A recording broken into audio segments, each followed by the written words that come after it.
Notre invité, c'est Pascal Gauthier. Il est le patron fondateur de Ledger. Bonsoir, Pascal Gauthier. Bonsoir. Merci d'être là. J'ai l'impression que quand même, quand on est dans la crypto-monnaie, la vie est belle, enfin entre guillemets, parce que vous m'expliquez, vous rentriez de Bahamas pour telle conférence, que vous étiez à Madrid pour telle autre conférence, qui explique sans doute aussi votre teint bronzé. Pascal Gauthier, plus sérieusement, est-ce que vous êtes... Il y a un nouveau ministre qui vient d'être nommé, Jean-Noël Barrot, ministre du numérique, qui succède donc à Cédric O, ministre délégué. Est-ce que pour vous c'est important d'avoir un ministre en France du numérique? Et comment est-ce que vous jugez cette nomination de ce nouveau gouvernement? Est-ce que ça a de l'importance pour vous, qui est vraiment la start-up, enfin plus une start-up maintenant, mais enfin qui est vraiment une des icônes en tous les cas des crypto-monnaies françaises? Alors, sur la première question, oui, je pense que c'est important de toujours parler du numérique et d'avoir un ministre en charge du numérique. J'irais même jusqu'à dire qu'il faudrait qu'il ait encore plus de pouvoir, je pense, parce que je crois que la numérisation de nos économies, de nos vies est tellement importante qu'il faudrait vraiment mettre ça au cœur. Et au cœur des décisions. Et sur votre deuxième question, oui, c'est important parce que nous, en fait, Ledger, on est une société française, on est incorporé en France, et donc avoir un gouvernement fort, enfin, en tout cas, c'est un des acteurs avec lesquels on discute en France pour l'avenir du numérique, pour faire en sorte que tout ce qu'on fait ait le maximum de résonance possible partout dans le monde. Donc oui, c'est important. Oui, mais en même temps, on voit que la situation politique, elle est presque proche du blocage. La situation politique, alors moi, vous savez, je suis pas un commentateur politique. Non, je sais, mais du coup, est-ce que vous redoutez que le dynamisme qu'on a pu connaître, surtout dans la tech, qu'a pu connaître le premier quinquennat Macron, ça ne soit pas tout à fait la même chose sur ce second quinquennat?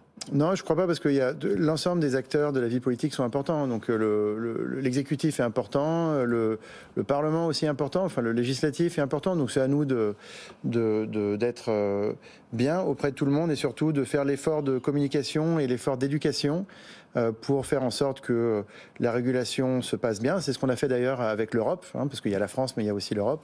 Et dernièrement, avec TFR et MICA qui sont passés, on a beaucoup travaillé à l'éducation, à la communication auprès des instances européennes pour que la régulation se passe au mieux, et c'est ce qui s'est passé. Pascal Gauthier, est-ce que vous avez le sentiment quand même d'être assez fragilisé lorsqu'on voit la crise des cryptos qui frappe, c'est-à-dire qui a frappé, mais qui frappe encore durement votre écosystème? Vous faites des portefeuilles pour des crypto-monnaies. Est-ce que pour vous, est-ce que vous vous sentez fragilisé, quoi?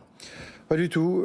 Bon, déjà, il y a une crise, pas que de la crypto, il y a une crise financière mondiale. Et, oui, enfin, elle s'est centrée beaucoup sur la crypto. Vous trouvez? Non, moi, je pense pas. Je pense que c'est l'arbre qui cache la forêt, parce que le Nasdaq qui fait moins 29%, ça s'était jamais vu depuis 50 ans, je crois, ou quelque chose comme ça.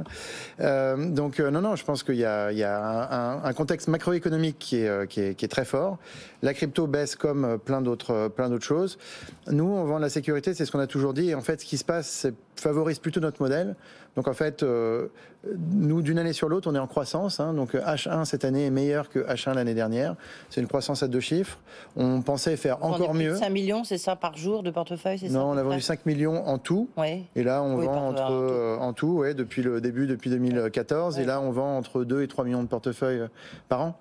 Et donc cette année commence bien pour nous si on considère l'environnement macro. Mais aucun coup d'arrêt?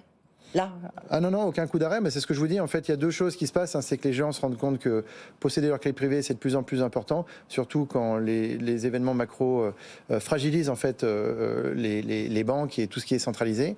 Et d'autre part, il y a un énorme phénomène qui est en cours, qui est le phénomène des NFT, et qui se moque un peu de la crise des crypto-monnaies. Oui, mais en même temps, on a vu qu'il y avait la chute libre du hedge fund 3 Arrows Capital. On voit bien que les difficultés de cette plateforme, ça veut dire c'est très rapide, ça arrive d'un seul coup et puis tout s'effondre derrière, quoi. C'est comme la terre se retirait sous les pieds de ces fonds, de ces startups ou de ces crypto-monnaies. C'est là où pour vous c'est une navigation qui est complexe. Oui, mais disons, nous, on a toujours le marché en tête, parce que finalement, on ne peut pas complètement s'échapper du marché. Mais sur l'exemple que vous prenez, c'est un exemple en particulier qui montre que quand vous avez des crypto-monnaies, faire confiance à un tiers avec ces crypto-monnaies, c'est pas forcément la meilleure chose. Et donc, vous faire confiance à vous-même et avoir vos crypto-monnaies sur un portefeuille Ledger, c'est encore le meilleur moyen d'être sécurisé et de ne pas perdre son argent. Oui. Et surtout d'être sécurisé, parce que c'est vraiment le mot-clé. Est-ce que vous pensez donc ça prend des proportions énormes, hein, tout l'univers des crypto-monnaies. Est-ce qu'on peut rester longtemps sans légiférer? Bah, non, mais d'ailleurs, ça légifère en ce moment, hein, ce qui vient de passer à l'Europe, MiCA, TFR, et ça, c'est les premières moutures d'une régulation qui va être longue. Donc, le législateur ou le régulateur s'empare de ces sujets un peu partout dans le monde, d'ailleurs. Mais justement, par rapport à MiCA, est-ce qu'il faut des règlements qui soient un peu différents entre les cryptos et les NFT? Oui, probablement, mais c'est ce qui vient de se passer. Mais est-ce que ça va suffisamment loin? Si vous me posez la question, je pense qu'il faut rester très léger en régulation parce qu'il faut laisser les marchés se faire. Ouais. Et quand on régule, il faut surtout réguler de manière pragmatique, c'est-à-dire pas avec en tête la régulation passée, mais avec en tête les nouveaux outils qui sont à notre disposition, les nouveaux marchés et comment est-ce qu'on rend la régulation plus efficace. Ledger, c'est le leader mondial de la sécurisation et gestion des actifs numériques, hein, vous l'avez dit, Pascal Gauthier. Est-ce que vous arrivez à conserver ce leadership? Oui, plus que jamais. En fait, on est une entreprise qui s'occupe vraiment de ces sujets. On se concentre là-dessus, hein, c'est-à-dire qu'il ne faut pas se perdre dans beaucoup de sujets. Nous, notre sujet, c'est la sécurité. On est les seuls au monde aujourd'hui à savoir le faire at scale, mais ça vient aussi à l'échelle, ça vient aussi de notre héritage. On est les héritiers de la carte à puce. Il n'y a pas beaucoup de pays qui savent maîtriser ce type de technologie. La France, ça fait partie des pays qui ont une excellence là-dessus. Et donc, nous, on est dans la continuation de cette excellence. Quelles sont les perspectives que vous avez tenu votre conférence semestrielle. Quelles sont les perspectives que vous êtes fixées pour Ledger dans ce contexte, quand même, qui est d'hyper-croissance, mais en même temps, on vient de le dire, d'hyper-fragilité? Oui, un peu de prudence, c'est-à-dire qu'on contrôle très bien notre cash, nos budgets et nos investissements, donc un peu de prudence là-dessus, mais nous, vous savez, qu'il pleuve, qu'il vente ou qu'il fasse du soleil, on a une roadmap, on a des choses qu'on sait qu'on doit faire et en fait on les exécute. Donc pour moi, la conjoncture actuelle change rien par rapport au plan. Et d'ailleurs, même quand le temps était à l'embellie, le plan était le même. Et donc, en fait, on a de la suite dans les idées. On fait à peu près la même chose depuis 2014 et qu'on a créé l'entreprise. Et on va continuer à faire comme ça. Pour l'instant, ça nous a bien réussi. Et justement, pas surréagir à la conjoncture et garder un cap très stratégique et très long terme. Vous lancez un fonds Ledger KC Capital de 100 millions d'euros. Oui. Moi, j'ai vu, alors c'est jamais tout à fait le même, mais j'ai vu que Meta, lui, ferme son fonds, son portefeuille de crypto-monnaie, le fonds qu'il avait lancé. Alors, ils ferment une technologie, ils ferment pas vraiment un fonds, mais effectivement, oui, ils mettent sous le tapis, ou ils ferment carrément complètement. Oui, ils ferment quand même, oui. Cette initiative, oui. Oui, nous, on lance un fonds parce que Ledger, c'est une société de plateforme. On fait une plateforme technologique de sécurité sur laquelle on permet à des tiers de venir développer des applications. Et donc, on a... Comment ça va fonctionner alors? Oui. Un peu comme l'Apple App Store, si vous voulez. Un peu comme l'App Store sur votre téléphone. Il y a des tiers qui peuvent développer des applicatifs. Pour nous, c'est exactement la même chose. Et donc, on a mis en place la technologie, la plateforme technologique pour le faire. Et maintenant, on met en place un fonds pour pouvoir aussi investir dans les sociétés du Web3 en seed ou en série A et celles qui valent vraiment le coup et qu'on va aider en plus avec de l'argent maintenant. Ouais, et là, qui rentre dans votre fonds? Il y a Cathay, donc... Il y a Cathay, Cathay, on a annoncé aussi la BPI qui est rentrée fortement dans le fonds et pour l'instant, sur les annonces, on s'est arrêté à ça. Et est-ce que vous avez déjà investi? Oui, on a déjà investi. En fait, on avait commencé à investir depuis la balance sheet de Ledger. On va mettre ces investissements dans le fonds et par ailleurs, le fonds est ouvert et donc les investissements sont en cours. Est-ce que les Français sont très en pointe? Bon, Ledger, c'est français, donc on va le refaire un petit cocorico, mais est-ce que vous êtes très en pointe? Est-ce qu'on est très en pointe? Oui, plutôt. Il y a Ledger, il y a Kaiko qui vient de lever 53 millions de dollars avec Hans Soubiran en CEO.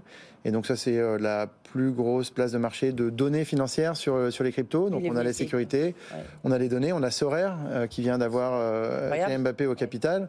Donc, oui, il était là, lui aussi, pour nous expliquer pourquoi... d'avoir Mbappé au capital, c'est quand même une... C'est super. Vous attendez quoi? Il vous faudrait quoi, vous? Quel joueur de football vous ferait rêver, Pascal Gauthier? Quel joueur de football au capital? Je ne sais pas trop. Ça, c'est une question... Il faut que j'y réfléchisse. Je ne peux pas répondre du tac au tac, mais on aime beaucoup Kylian Mbappé, bien sûr. Enfin bon, bref, en tout cas, pour vous dire qu'entre Kaiko, Ledger, Sorare, vous avez déjà 3 champions mondiaux et il y en a plein d'autres qui sont en train de se lancer. Et donc la France, c'est une bonne combinaison. On a les bons talents pour travailler sur le Web3. On a les bons mathématiciens, on a les bons cryptographes, on a les gens qui savent faire du hardware, on a des gens qui savent faire du software. Donc on a à peu près tout pour réussir en France. Et là, les résultats sont là. Il n'y a que le résultat qui compte. Kaiko, Sorare, Ledger et tous les autres qu'il y a derrière, c'est pas mal, c'est bien. Oui. Sur les crypto-monnaies, on a le sentiment que c'est essentiellement un outil de spéculation, d'investissement, si on reste le plus neutre possible. Qu'est-ce qu'il faudrait pour que ça s'installe comme comme une monnaie institutionnelle? Je pense que quand on dit crypto-monnaie, il y a trop de choses. C'est un chapeau et il y a trop de choses qui vont en dessous. Moi, je pense que d'abord, il y a le Bitcoin. Et en fait, le Bitcoin, c'est ça qui est... Et l'Ethereum. Alors, il y a le Bitcoin qui est effectivement en train d'essayer de devenir un or digital et une réserve de valeur et pourquoi pas un moyen de paiement. On voit aujourd'hui dans la crise mondiale que les monnaies sont vraiment utilisées comme des armes de guerre presque. La valuation, dévaluation des monnaies, etc. C'est vraiment des choses qui permettent à des États et ou à des groupes d'États de contrôler les autres. Et donc le Bitcoin, on voit notamment sur des pays comme le Salvador, la République centrafricaine, etc. Ouais, mais tous ces pays sont en train quand même de passer au Bitcoin. Petits pays. Ah bah d'accord, mais c'est beaucoup de petits pays dans le monde. Qui traversent des crises. Enfin, oui, c'est pas forcément. Et aujourd'hui, pour eux, être indexés sur le Bitcoin ou sur le dollar ils contrôlent rien, le Bitcoin un peu plus, et ils peuvent participer à cette économie-là, etc. Ça, c'est une chose qui est en train de se passer. Ensuite, le reste des crypto-monnaies, c'est encore un petit peu différent, mais je pense que quand on parle de crypto-monnaies comme réserve de valeur et comme moyen de paiement, en fait, on pense au Bitcoin, et le Bitcoin est en train de faire son chemin là-dessus. Prochaine innovation pour Ledger, c'est quoi en conclusion? Déjà, c'est celle qu'on a annoncée, c'est la marketplace Ledger Market sur les NFT. On peut désormais, si on est une marque ou un individu, quand on veut faire son premier drop de NFT, quand on veut présenter au marché pour la première fois ses NFT, le seul endroit au monde où on peut le faire de manière sécurisée, c'est Ledger Market. Donc ça, c'est une belle annonce. Le mot-clé, en fait, chez Ledger, c'est la sécurisation. Bah oui. Ouais. Mais le mot-clé du Web3, en fait, devrait être la sécurisation. Ouais. Parce que sans sécurité, il n'y a pas de Web3, en fait. Ouais. Si on perd son NFT, si on perd son Bitcoin, si on perd son Ethereum, si on se fait voler ses clés privées, tout est fini. Oui, mais du coup, on perd l'aspect spéculation et donc valorisation. Ah non, vous pouvez tout à fait être en possession de vos clés privées et de vos crypto-monnaies ou de vos NFT, et puis ensuite pouvoir les utiliser. Le but, c'est de les sécuriser, mais de les rendre très faciles d'utilisation.